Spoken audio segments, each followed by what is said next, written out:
Good morning, adventurers, and welcome this morning to Richard J. Dorer State Park. We're going to do a nice day hike today in the Kruger unit.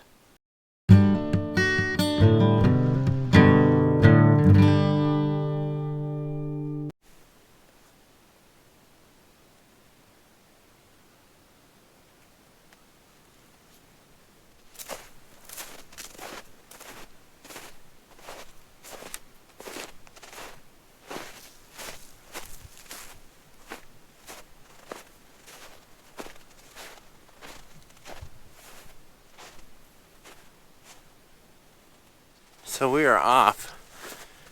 This hike is a loop, about 4.25, I think it's 4.27 miles.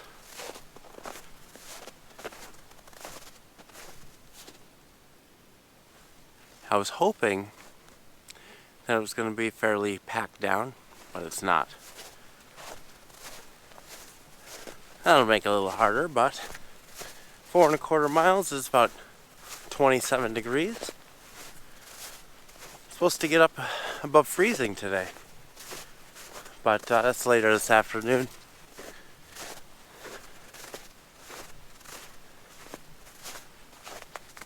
It is quiet out here. Nobody was in the parking lot. As I said, this is the Kruger unit.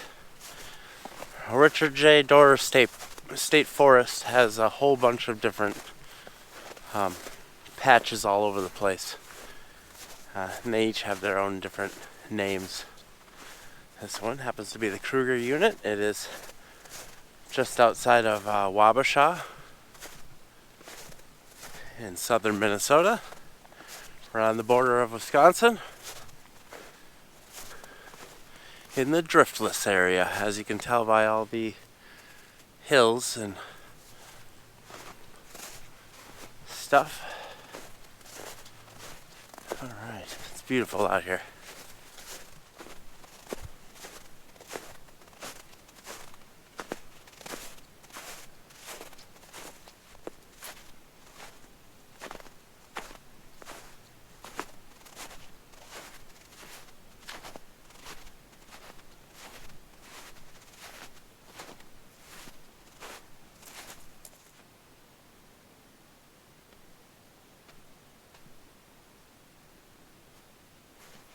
This place is already pretty cool. The path seems to follow along in this little ravine between these two hills here. So it's like you're walking down this little hallway. And then every now and then there's another hallway that looks like branches off, and you can just see all the way down in there.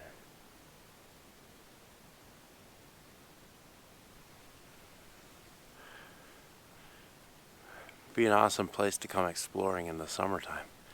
There's some paths that go up to the top of these hills. Like up this one behind me, there's you can tell there was an old road that went up the side of there because it's perfectly graded.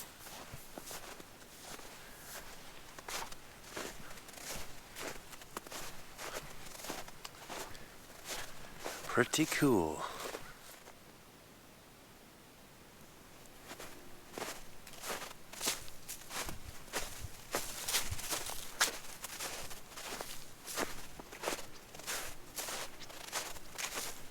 So the trail cut off and went up to the top of those little hills that I was showing you.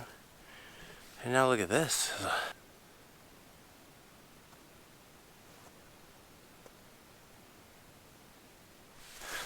Now it looks like the trail continues along the top ridge here. But I looked at the map and it looks like we go up a little further.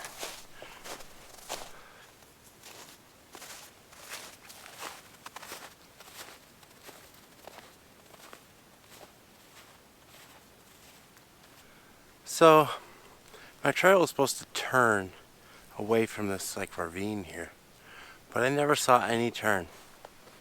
The trail just kept going straight, so I just kept following it. So I'm off the trail on the map. I'm off the trail. But there is a physical trail here. And it's actually pretty cool. There's like this ravine I'm hiking against here.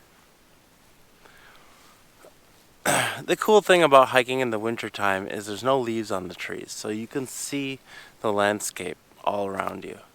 Which in the summertime there'd be trees would all have their leaves, there would be undergrowth here. You wouldn't see a lot of this stuff. So it's kind of a unique time to come for a hike and see the landscape.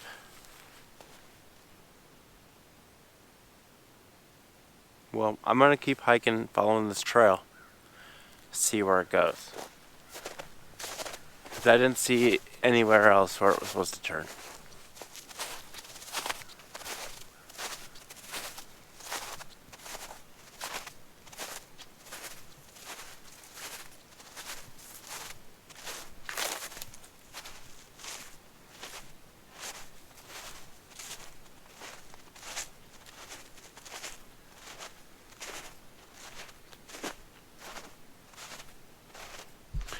Alright, hiking along that ravine.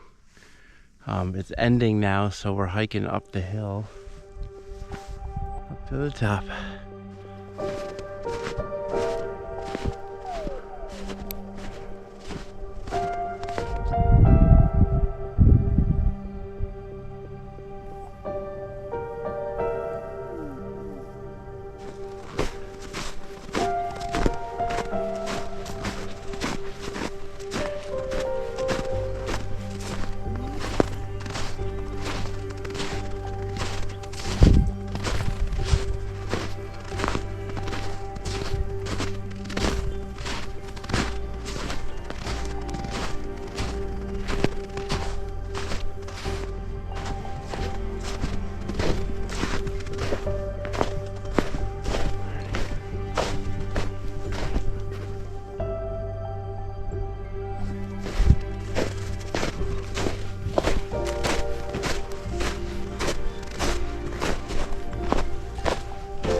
This is awesome.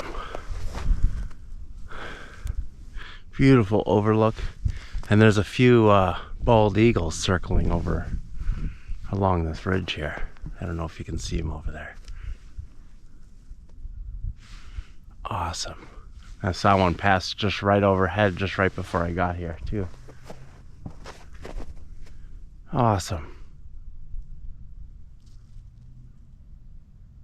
Well, I'm gonna stop here and take a break. I have some mini donuts and some hot apple cider.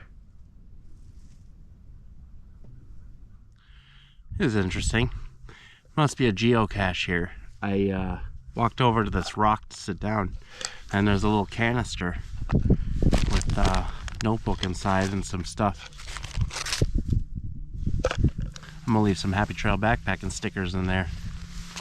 Put my name in the book. Alright. Put my name in there, some stickers. The last person was about 4 days ago, and they said hide it better. He was just laying on the ground over here. I'll put it in a good spot. So one thing I wanted to talk about, I'd mentioned last video, was my new boots. As you see, I have the Catula micro spikes on, I also have these gaiters on, which are the Catula gaiters. So they're made by the same company. They're both awesome products.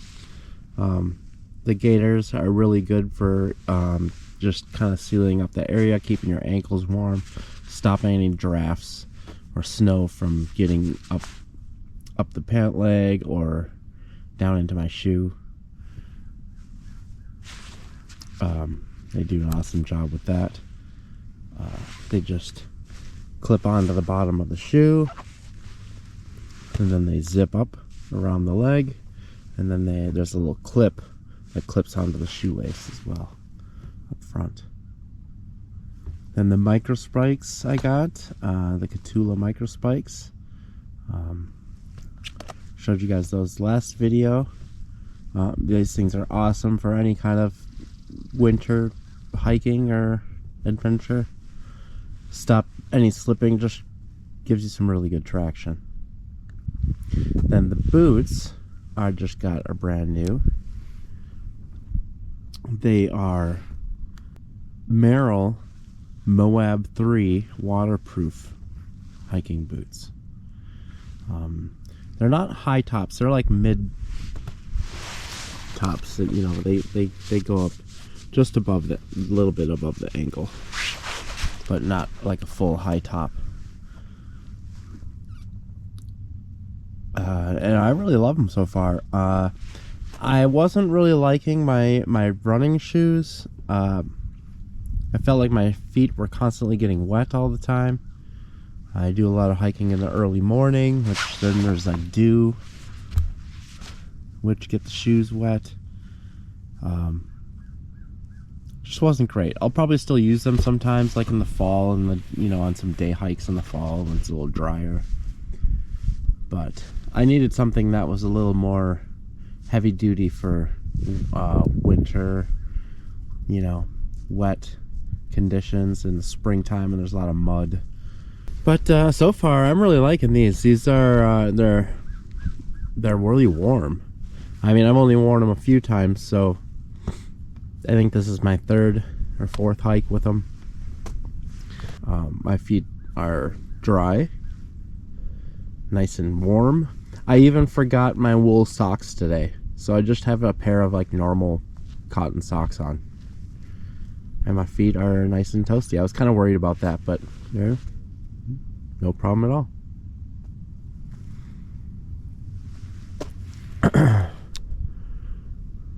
Anyway, just sitting here enjoying this beautiful view. What a gorgeous day. I'm sorry guys, I'm not much of a gearhead.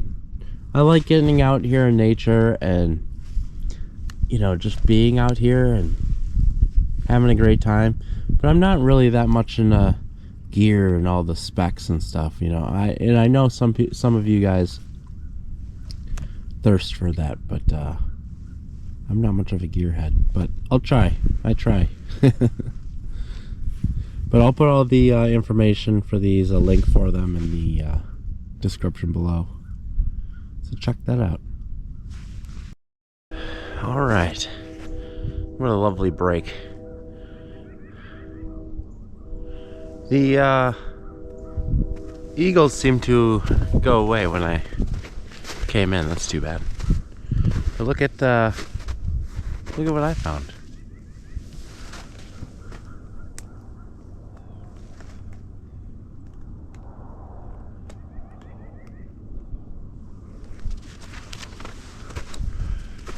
Interesting winter blossoms. I'm not sure what those are. According to Seek, that was American bittersweet. American bittersweet. All right. Well, I think we got about a mile and a half to go. And there's another overlook coming up too.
I think that last overlook was just beyond this last ridge here on the other side of that.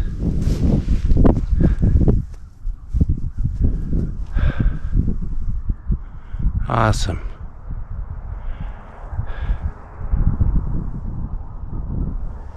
Well, there's another geocache over here under this tree at this lookout point. There's also a campsite here, which this is state forest, so dispersed camping is allowed. I should come back here in the summer, camp at this spot. It'd be pretty awesome. There's no water source. I'd have to bring water, but it's not that far. Awesome.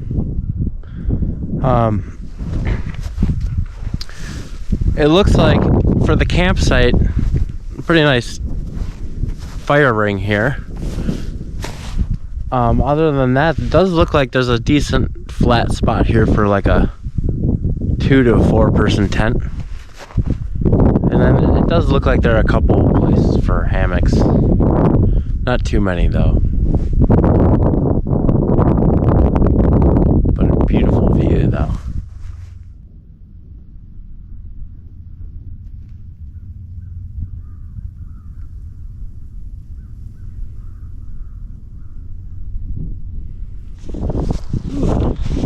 It's a little windy up here.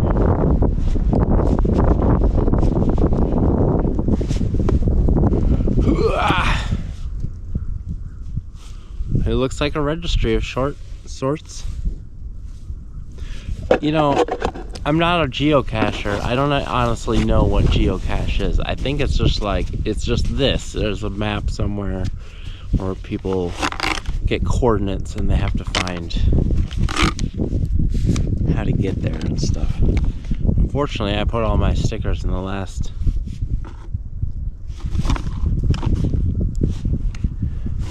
one here. Let's see, we got a trail map. We got book here. The last entry here is from 11/4/25. Another book in here. My Little Bird book. A little bird identification book. Do we even have these in Minnesota? I don't know. Well, I don't know. I guess I'll write my name in here. Don't have any stickers to leave, but well, maybe I do in my backpack. I'll have to look.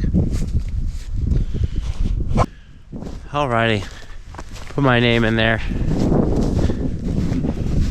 Happy trail backpacking. Follow me on YouTube. Hit that subscribe button. Tell you guys too. Alright. That was an awesome overlook. Now I believe we're going to be headed down this hill.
This hill here is really steep. I don't know if you can tell it. Usually you can't tell on the camera, but it's pretty steep. Steep enough where I'm sliding a little bit with my micro spikes on. If I didn't have my micro spikes on, I'd be sliding down this hill on my butt right now.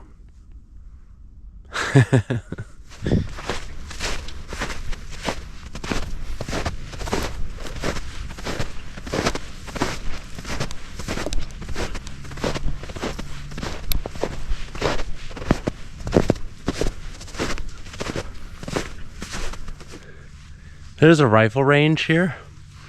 I don't know what it entails. I know you need some kind of a permit because there was a sign that said you need a permit to use the rifle range.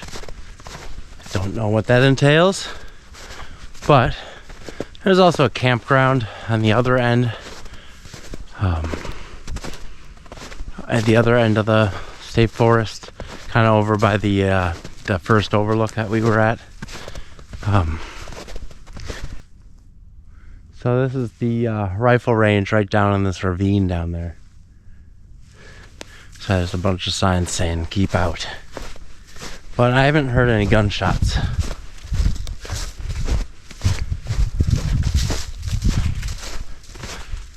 Anyway, heading a little further down.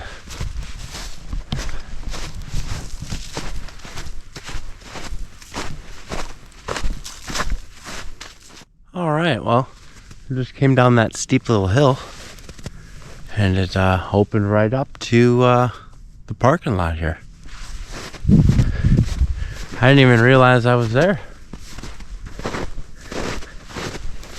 But yeah, that went quick. That last about 3/4 of a mile was all downhill, that steep downhill. So it was almost like I was running, marching down the hill.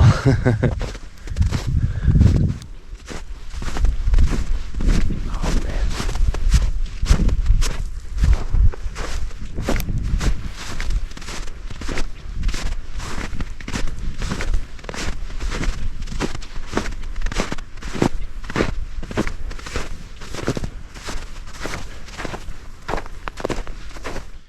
All right, folks, back here at the car. This place is pretty awesome. I admit it was kind of tough with all the snow and stuff. It was a little more than I was anticipating. Let me see what my information says. Now this is going to be a little inaccurate because I didn't start it until about a mile in. But let's see, it says we did 3.24 miles, so add a mile, it's about 4.2, that's what I said. My average speed was 1.3 miles an hour, elevation gain 488 feet, and it took me about 2 hours and 21 minutes. I am a pretty slow hiker. I take my time, I dilly-daddle. Plus, I'm doing filming and stuff, so there's no rush. Anyway, this place is pretty great. I want to come back here in the summertime and do an overnight backpacking trip up on that hill. What a great place. Thank you all for joining me. Hit that subscribe button, and I'll see you next Monday right here on Happy Trail Backpacking.